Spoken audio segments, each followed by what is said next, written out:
Bismillahirrahmanirrahim. Alhamdulillahirrabbilalamin. Wassalatu wassalamu asrafil anbiya mursalin wa ala alihi wa sahbihi ajma'in. Rabbi sadri wa yassirli amri wahlul min lisani yafqahu qawli amma ba'd. Assalamualaikum warahmatullahi wabarakatuh.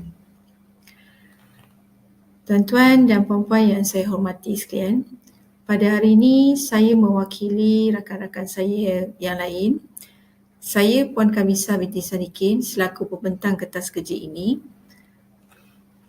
Puan Rosamiza Mio Razak dan juga Puan Nolela Zaman yang sama-sama menjalankan pendidikan ke atas tajuk ini.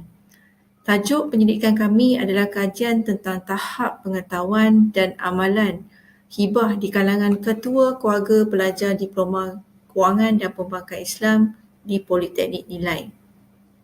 Baik, saya teruskan pembintangan saya pada hari ini. Tuan-tuan dan puan-puan, Islam ini adalah satu agama yang cukup indah, cukup sempurna bagi umatnya. Islam telah menentukan cara-cara pemilikan harta yang sah menurut hukum syarak. Misalnya melalui hibah, wasiat dan juga faraid. Dalam kertas pendidikan kami akan sentuh tentang hibah.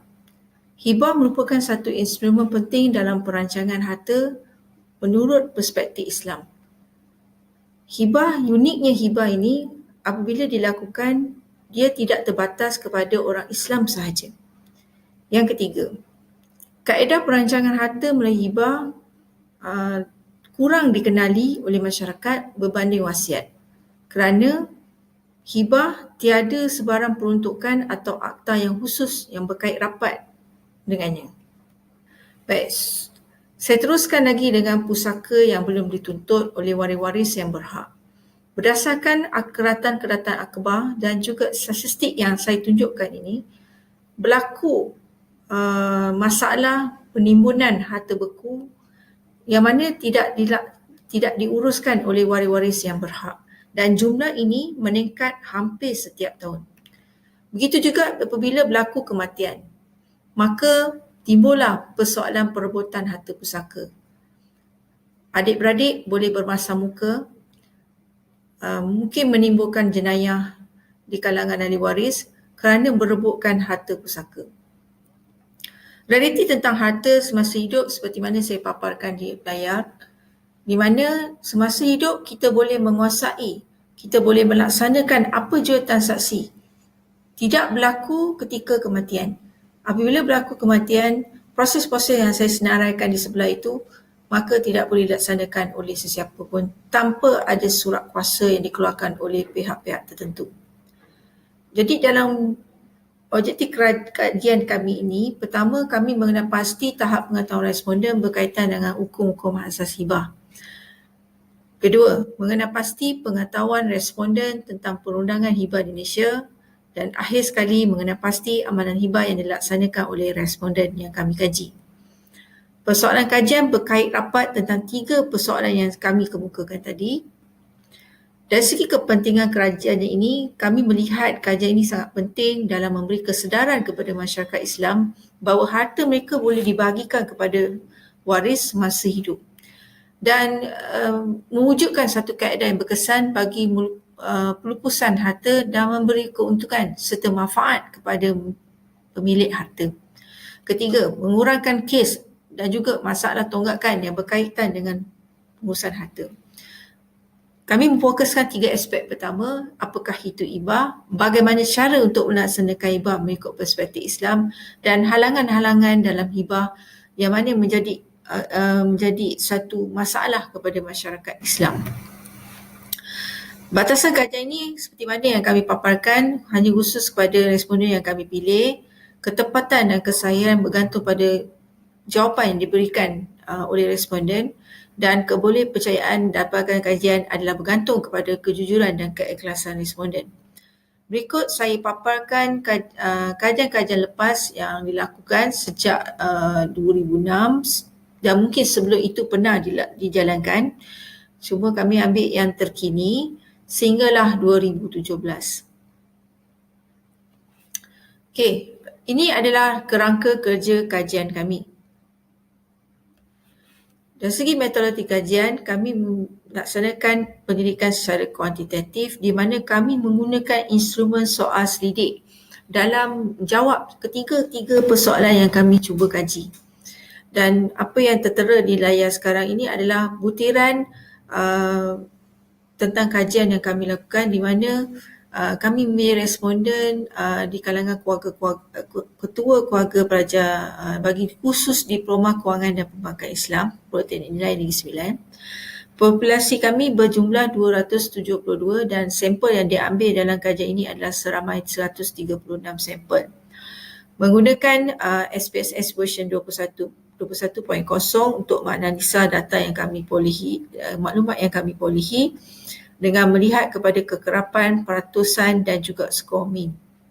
Skala Likert digunakan dalam kajian kami di mana kami selangkan mengikut selaan 1, 2, 3 dan 4 dan 5 seperti yang dipaparkan di layar.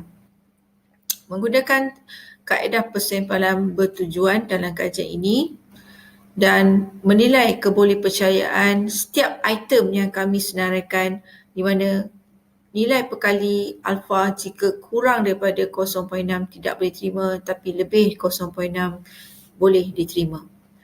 Berikut adalah merupakan kajian rintis yang kami lakukan dan soalan-soalan dalam item-item yang ditanya dalam soal sidik ini telah pun disenaraikan. Okey, ini adalah juga soalan-soalan yang telah kami rangkakan untuk bahagian-bahagian yang kami ingin kaji. Pengumpulan data adalah sebagaimana proses yang kami paparkan di slide sekarang.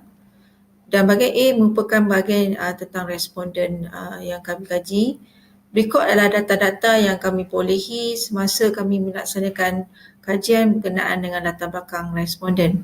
Skala mean score, kami menggunakan skala yang tertera di slide sekarang. Untuk bahagian B, ini merupakan keputusan yang kami perolehi dan kami senaraikan 4 soalan yang mencatatkan skor min yang tertinggi. Bagi tahap pengetahuan hibah, soalan nombor 1, nombor 4, 8 dan 13 mencatatkan skor min yang tinggi dan skor min bagi pengetahuan hibah adalah 3.47.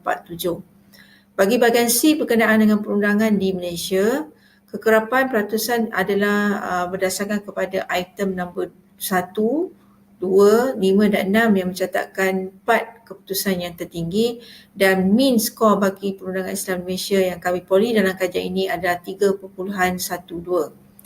Untuk bahagian D adalah 4 perkara aspek yang kami sentuh adalah 4 perkara yang seperti kami paparkan di dalam slide dan skor mean menunjukkan bahawa item nombor 8, 4, 5, 2 dan 11 menunjukkan kekerapan yang tinggi dan mencatatkan keperatusan yang tertinggi untuk jenis hibah yang dibuat untuk anak.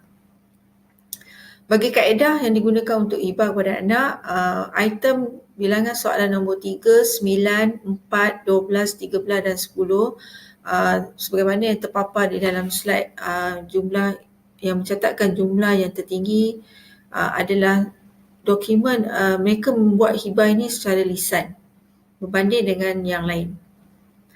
Untuk tujuan membuat hibah, disenaraikan 6 faktor yang menjadi keutamaan kepada responden dalam membuat hibah kepada anak-anak.